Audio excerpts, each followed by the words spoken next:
জানেন, মানে হাত দেওয়ার সাথে সাথে কিন্তু ডিম দিছে হইলো 4 পিস। আসসালামু আলাইকুম। আপনারা আমার আগের ভিডিও যারা দেখেছেন তারা হয়তো বা জানেন যে আমি কলোনিতে কিছু ঘুঘু পালন করি। এইখানে আমার এক জোড়ায় ডিম দিছে। প্রচুর পরিমাণে বৃষ্টি হইতেছে আমাদের এই দিক দিয়া।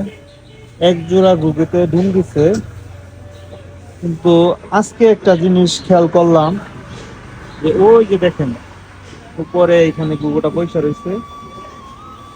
আমি আজকে একটা জিনিস খেয়াল করলাম, এই যে আপনাদের দেখাই, এই যে এক জোড়া ঘুঘু কিন্তু ডিম দিছে হইলো 4 পিস। মানে আমি বুঝতেছি না এখানে কি দুইটা ফিমেলি নাকি।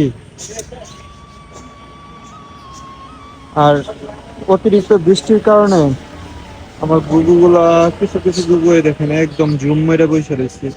এই যে একটা, এই পাশে আপনারা যা একটা, দেখতেছেন এইটা আল্লাহ হইলো জানে। আমাদের এই জাবা দিক দিয়ে তো পাখি বৃষ্টি ফিঞ্চ থামতেই আছে না। পাখির বাসা বানানোর ম্যাটেরিয়াল।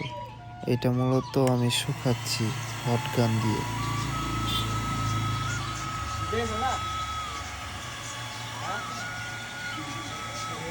আপনারা একটু আগে দেখলেন যে আমি এই যে মানে গোল্ডেন ফিন্সের বাসা বানানোর ম্যাটেরিয়াল খেজুর গাছের পাতাটা এনে দিচ্ছি।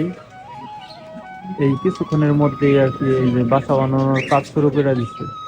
অলরেডি টানাটানি করতেছে ফিন্স পাখি জোড়া।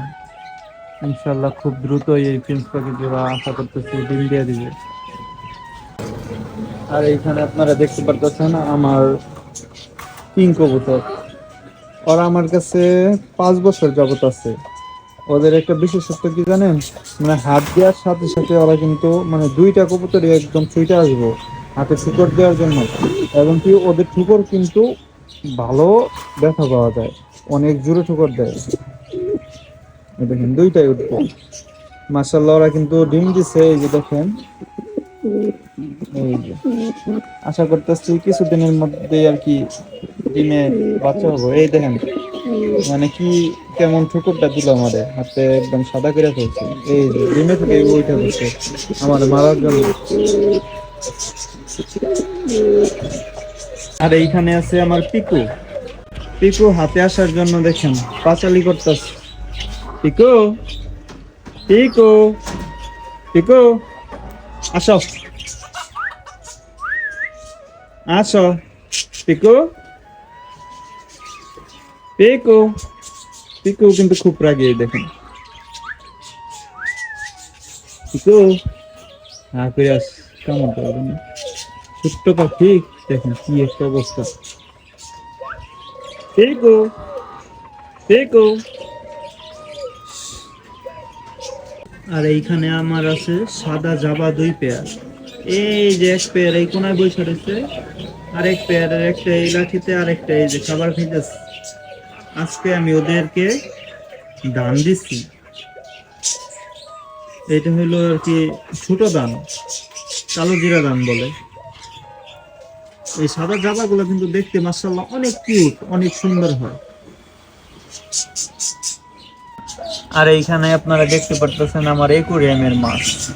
তারা খুব শান্ত হয়ে রয়েছে, পানিতে ফিল্টার চলতেছে, অক্সিজেনের অভাব নাই, এই কারণে একদম শান্ত হয়ে রয়েছে। আজকে ওদের খাবার দেই নাই। আমি মূলত একুরিয়ামের মাছগুলারে একদিন পর পর খাবার দিই। এই যে আপনারা এই সাদা মাছটা দেখতে পাচ্ছেন, আসলে দেখতে কিন্তু অনেক কিউট, একদম স্থির হয়ে রয়েছে। আর এইখানে আছে গোল্ডেন কালারের এবং কি যে হোয়াইট আছে। সবাই কিন্তু মাশাআল্লাহ বলবেন। আর এইখানে আপনারা দেখতে পাচ্ছেন আমার ব্রাহ্মা গাছের 2টা মুরগি, 2টা একদম সেম কালারের। ঠান্ডা লাগছিল, এই মুরগিটা ঠান্ডা লাগছিল অনেক। আল্লাহর রহমতে এখন মনে হয় ঠান্ডাটা কিছু কাটাইছে, কিন্তু তারপরেও কিছু কিছু একটু ঠান্ডার ভাব বোঝা যায়। আর এইখানে আছে আমার এই যে আমার শখের ফাইটার। আমার ফাইটার আছিল অনেকগুলা, আপনারা হয়তো বাজার আমার ভিডিও দেখেন, তার আগের ভিডিওতে দেখছেন, কিন্তু একটা রানী খেতে আমার সমস্ত ফাইটার শেষ করে দিচ্ছে। এইমাত্র একটা মুরগি আছে, আরেকটাও নাই। এই দেখেন পিকু, আমাদের পিকু পাঁচালি করতেছে, মানে ও যে কেন এমন করতেছে ও নিজেও জানে না। আমার কাছে কিন্তু অনেকগুলা মানে টেম সাইজের বেবি ছিল, এখন শুধু পিকুই রয়েছে, আর সবগুলার এই হাত বদল হয়ে গেছে। পিকুর জন্য সবাই দোয়া করবেন, পিকু যেন ভালো থাকে।